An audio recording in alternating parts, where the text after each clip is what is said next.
উচ্চমানের উন্নয়ন এবং আন্তর্জাতিক অর্থনৈতিক সম্পর্ক আরও জোরদার করার লক্ষ্যে বহির্বিশ্বে বিনিয়োগের উপর নতুন নীতিমালা অনুমোদন করছে চীন। সোমবার চীনের রাষ্ট্রীয় পরিষদের একটি ডিক্রিতে স্বাক্ষর করে এই নতুন নীতিমালার অনুমোদন দেন প্রধানমন্ত্রী লি সিয়াং। আগামী ১ জুলাই এটি দেশজুড়ে আনুষ্ঠানিকভাবে কার্যকর হবে।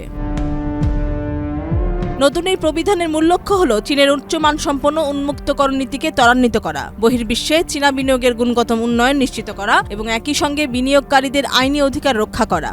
পাশাপাশি চীনের জাতীয় সার্বভৌমত্ব, নিরাপত্তা এবং উন্নয়ন স্বার্থ রক্ষা করাও এই নীতিমালার অন্যতম প্রধান উদ্দেশ্য।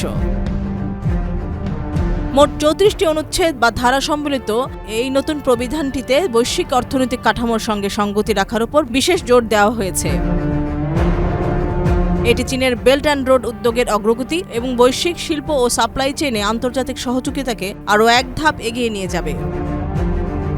প্রিয়াঙ্কা, মাই টিভি।